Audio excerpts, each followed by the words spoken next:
The reason, the rhyme. 5 things that mean something to me and the reason why. This time, sitcoms. Number 1. Red Dwarf.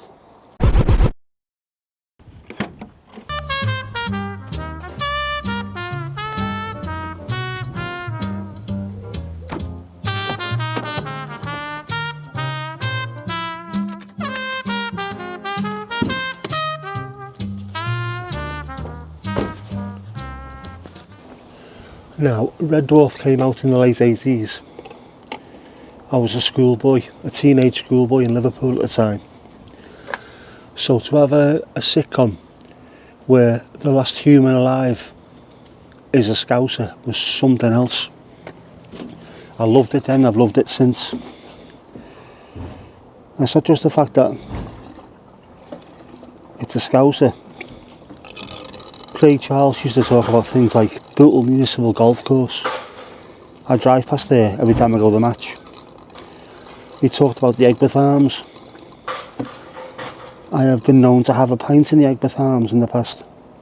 It was someone who sounded like me. I used to watch him on a Granada TV show where he'd do poetry and he'd have bands on like the Lars. So I loved his poetry, I loved his voice. He was speaking about things I recognised, things I knew about, which gave me a connection straight away. And then, in years to come, things like Time Slides, where he goes back and sees himself when he was in his first band, Smeg and the Heads. The bass player in Smeg and the Heads, well, the bass player and the drummer were both in Carcass, who were a Liverpool-based heavy metal band.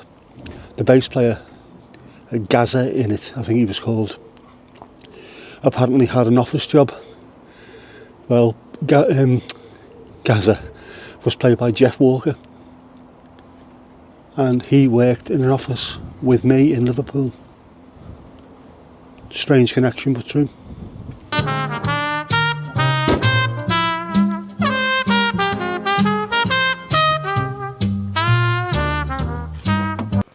I loved it then and I love it now. And like I've mentioned before in some of my videos, this idea of there being comfort in familiarity, that's one of the things I really love the most about it. And why does it mean something to me? Well, when I was in the hospital, in a bed for 23.5 hours every day, 7 days a week, each day just seems to melt into the next.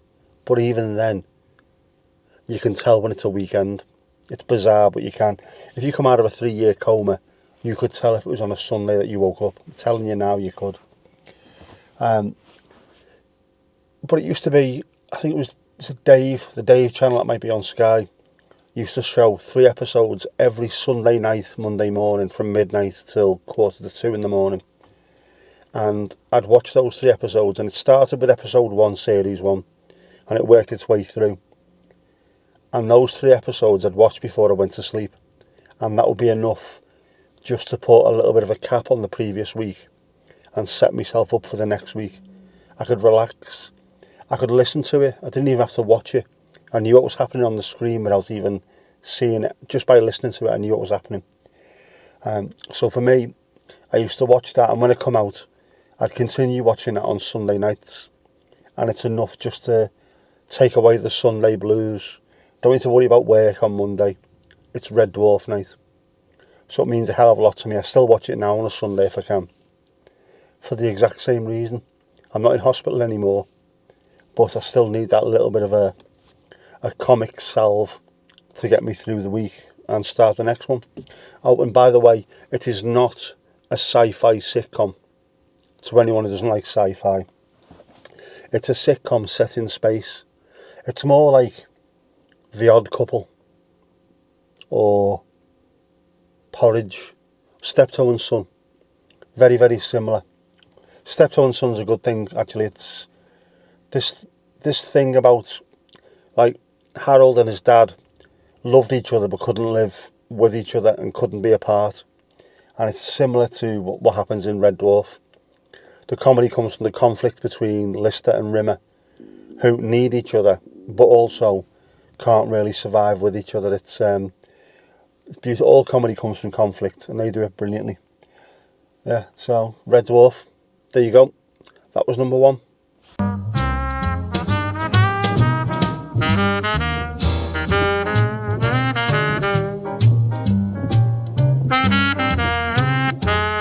There you go.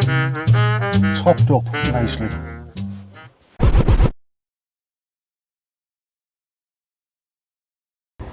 Number two, MASH. Now, unless you don't know what that stands for, it is Mobile Army Surgical Hospital, and this is a sitcom set in an army surgical hospital. It's not only incredibly funny, and it really is, but it's also a massive cultural significance. This was set in the Korean War in the 1950s, but it was written, created, filmed and broadcast in the 1970s during Vietnam.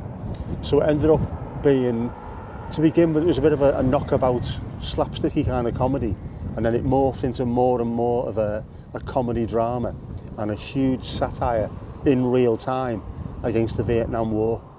Superbly funny, like I say, very empathetic. At a time when I think a lot of Americans would have been becoming very jingoistic and just seeing numbers are dead each week, they made you realise behind every number there's a person, and not just one person. The people that you're fighting against are also people, and they showed a lot of that empathy within that programme. Very brave, I think, at the time, but it really did pay off, because it is, so looking back at it now, all these years later, and it is huge just how brave they were in making that show. Some of my favourite ever characters in sitcom are in that show. Some of my favourite ever actors in sitcom are in that show as well. And why is it important to me, I hear you ask? Very good question. It's similar to Red Dwarf. When I first came out of hospital, when I got released for good behaviour, I got back home, and my bedroom used to be upstairs, but I couldn't actually walk upstairs, so I had to move to the big bedroom downstairs. And I was familiar, I was back home, I was within my four walls, but at the same time it was also unfamiliar.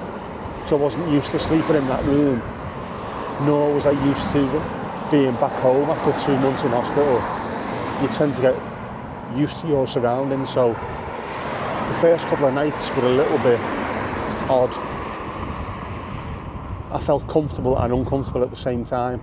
And then one night I put the TV on, and it got to midnight and I saw MASH. I thought I'll just watch an episode of that. And what happens? Midnight till 2 p.m, 4 episodes of MASH.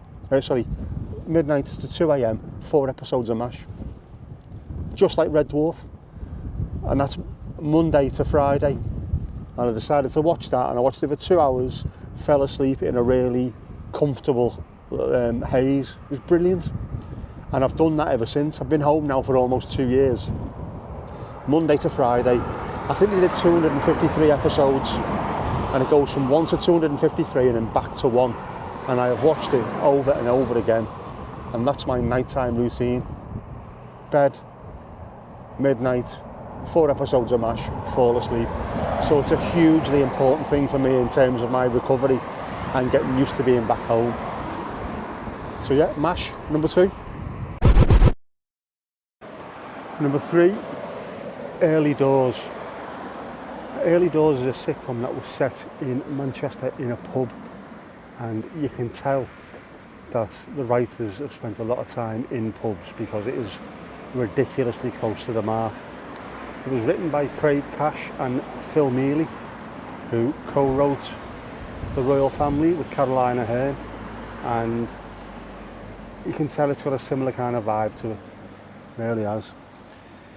Exceptionally funny, very well-rounded characters, and the reason why it's important to me is that I grew up and used to live and work in pubs. This one behind us, in fact. And every single character that's in there I recognised from the pubs that we had. It was quite scary, in fact. There's a miserable old sod in it called Tommy. We had a miserable old sod in our pub. His name was Tommy. It's absolutely identical. And The pub I lived in, which I showed you there, I was there for 12 years. Went there when I was 18 and left when I was 30.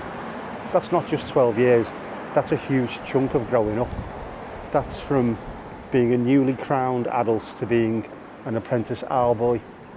And we had to leave the pub at the beginning of 2003, and I think this sitcom came out within 2003. So for us as a family, we used to sit down and watch it, and we'd start laughing about the people that we didn't see anymore. You know, if you live in a place, people come in all the time. When you've left, you might bump into them occasionally, or you might get a phone call or something, but it's not the same as seeing them all the time. So for us, it was just like a nice reminiscence. We'd sit there, laugh about it, and then laugh about the people in our pub that we used to put up with. So it meant a hell of a lot to me, and it still does, even now. There's been many a time recently when me, my dad and my nephew have just sat and had a cup of tea of a night and watched it and been laughing about the people we remember, who sadly a lot of them are no longer with us because it was that long ago that we lived there. But yeah, it's hugely important to me, that. And I do not miss the pub for 1 second, but I genuinely miss the people. So it's a sort of connection. Well, it's as close as a connection as I can get, to be honest with you. Number 4, the Mighty Boosh. Very surreal. Think a dollop of Monty Python with a side salad of Vic and Bob. Bit of a Marmite show. Those that don't like it hate it, and those that do like it absolutely love it. It's a world in and of itself. It's part of the reason why I love it so much. I find it exceptionally funny. I like the weird side of it as well. Again, I'm a fan of Monty Python and Vic and Bob, so for me it wasn't that much of a leap into the unknown. But genuinely love it. And like I say, it is a world of its own, and it's something that if you are into it, you can get lost into it. And that's part of the reason why it's so important to me. There was a time when I was going through a bit of a mental blip, should we call it. I didn't realise I was, but I found out at work doing one of these little surveys, a mindfulness survey. If you can tick 2 of these next 20 boxes, you may have mental problems.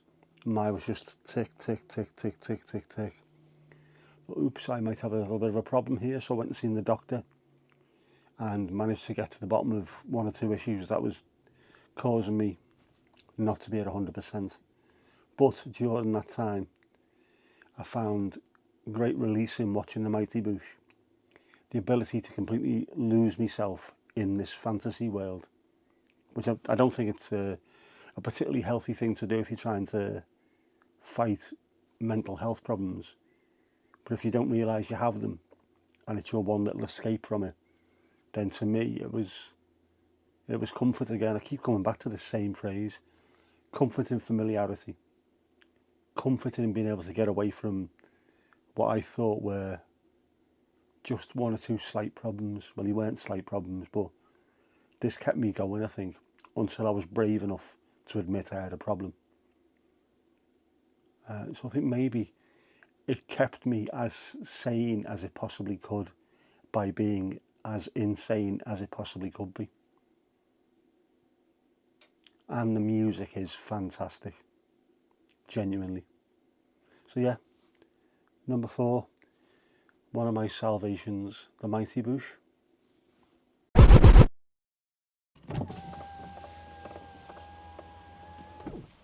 Number 5, Phoenix Nights.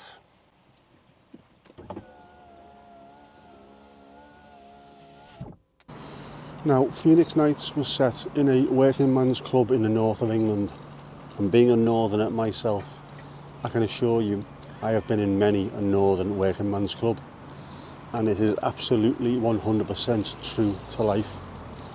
In fact, I was once in a VMH in Garston, a social club in Garston, on a Saturday night, and one of the main acts was a paper tearer. Someone was taking old newspapers, tearing them up and making things out of them. That was a Saturday night. So watching Phoenix Nights was just like being in there of a Saturday. to be honest with you. It was bizarre. Exceptionally funny, true to life, with some great characters, some very, very good actors as well, to be honest with you. It's a shame that Peter Kay, Dave Spikey and Neil Fitzmaurice fell out, because there should have been more episodes or a film, and it should be available on streaming sites, and it's not, because of some kind of falling out they had. A new generation of people should be able to stream this, but they can't. Anyway, the reason why it's important to me is linked to number 3, Early Doors. Living in the pub. It used to be on and not everybody had heard of it, but we'd have a drink after hours, lock the doors, have a stay behind or a lock in depending on where you're from, and we'd put Phoenix Nights on the TV, and everyone that was in there would be pissing themselves laughing. So for me, it's a reminder whenever I watch it.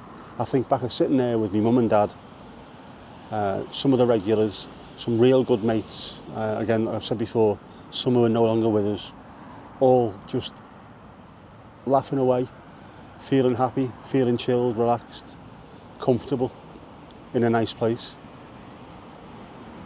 And I can never replay those moments too often, to be honest with you. I'll never go back to it, but it's nice to be able to throw a TV show on and then just be back there anyway. So yeah, that was number 5, Phoenix Nights.